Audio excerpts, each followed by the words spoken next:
Hello again, I am Blunty. So this morning I woke up. I checked the Switch countdown, not because I've forgotten when the Nintendo Switch releases, it's just because I like seeing the numbers get smaller and smaller every day.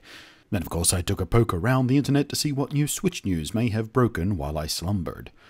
Then I came across a video from CNET entitled "Kickstand Fail, Watch the Nintendo Switch Fall Flat," wherein some buffoon from CNET keeps pushing the Nintendo Switch over, presumably claiming this is some sort of design fault that it can be pushed over. It was like watching one of those super retarded black and white sections of an infomercial where some recent victim of a severe head injury dramatically fails at some everyday task you could teach a 3-year-old to master in 15 minutes before flailing their hands in the air and rolling their eyes and screaming to the heavens, "There's got to be a better way!" Here's your better way, CNET. How about not deliberately pushing over the device? The kickstand is there to prop it up specifically for when you're not touching it, you ridiculous ass clowns.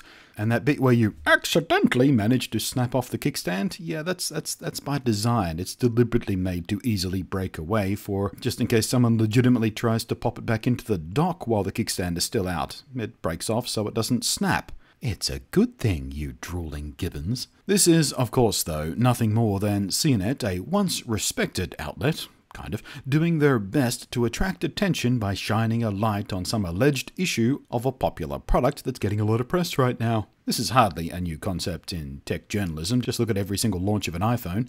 It's not even a new concept in publishing in any media genre or interest group, even though it's very particularly prevalent in tech reporting these days. Mainly because, and I'm sorry to say this, many of my fellow nerds don't quite have the social skills or self-control to help themselves but to completely freak out in an instant reactionary way about dumb shit like this. Some sites specialize in baiting these type of people. Some sites bait for this reaction by exploring legitimate issues, even if they do exaggerate or, from malice or ignorance, misrepresent or misunderstand the core concept. And either by accident or design, this of course uncontrollably triggers people desperate for any chance to correct a stranger online. It's not very sophisticated psychology, but Jesus Christ it works. But CNET, oh dear, now they're just embarrassing themselves. This obvious buffoonery is the last straw in a very large pile of straw on the back of a camel named legitimacy. It is only when a content creator loses every last scrap of self-respect that they reach out and make this kind of garbage content. I am actually starting to feel a bit of pity for them, really. Once upon a time, the people responsible for this dumpster fire content were legitimately hopeful of a meaningful career in tech reporting. They wanted to be influential, they wanted to be insightful, they wanted to write things that mattered about stuff. But from here on in, CNET, the company, and every last person with CNET logo on their business cards can be seen as nothing more than a circus filled with captive bred chimpanzees 3 generations too deep into inbreeding and carrying way too many extra chromosomes. Not that it matters to the bean counters, because it works, of course. They're generating exactly the kind of attention they were after. They're getting lots of page clicks, they're getting lots of ad exposure, all that kind of stuff. This is what they wanted. Lots of angry people furiously clicking and sharing their content.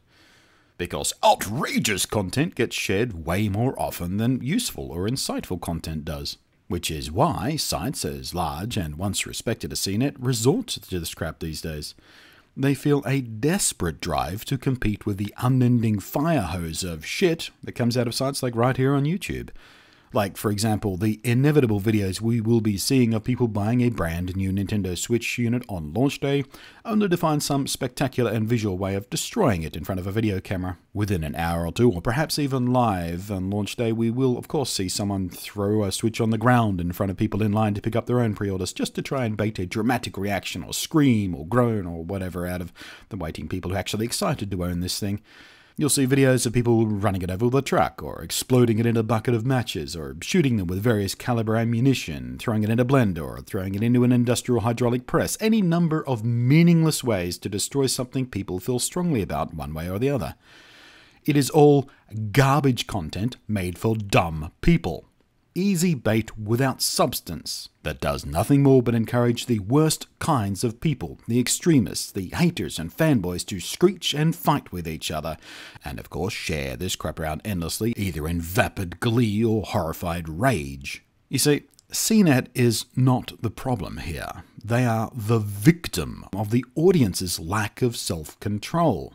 Even me, who wasn't so much as triggered by their foolish bait video, pushing the switch over like some drunken cat, but here I am, all the same, sharing it, talking about it, linking to it. In my case, I am yet another arsehole without the self-control to just ignore it and move on.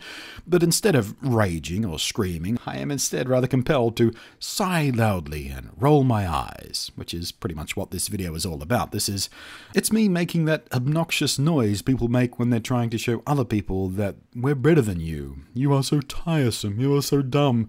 We are above this low-brow debasery. And I am just self-aware enough to know I'm doing it, but not self-aware enough to stop myself from doing it, apparently, which I think makes me even worse than the people who just react to stimulus without thinking, like a trained pet. I saw it, I thought about it, and I reacted anyway. Yeah, that makes me worse. But pulling back from the meta here, long story short, man, tech reporting has gotten pretty crappy in the last 10 years as social media swelled and attention spans shrank. I delete dozens of comments every single day from my videos. Comments from people who clearly didn't even watch the video, but instead just read the title, made an assumption about the content, and decided to react, usually abusively, to the terrible things they imagined I was saying. I couldn't even count the number of times I've begged people to watch a video before reacting to it, before leaving a comment. It would, as a creator, be very, very easy just to switch to making content for that kind of person. They are very easy to bait. There's money to be made from the overwhelming and growing number of these morons. But I would have to sacrifice too much of my own dignity to do it, I feel like. And unlike way too many of my peers here, I'd rather keep just a little bit of dignity than see some numbers in an analytics report grow higher and higher. I am more interested right now in watching numbers that get lower and lower. I'm sure I had a point when I began recording this video, but somewhere along the line I got kind of sidetracked, didn't I? Thanks for watching. I am Blunty, and we'll catch you next time.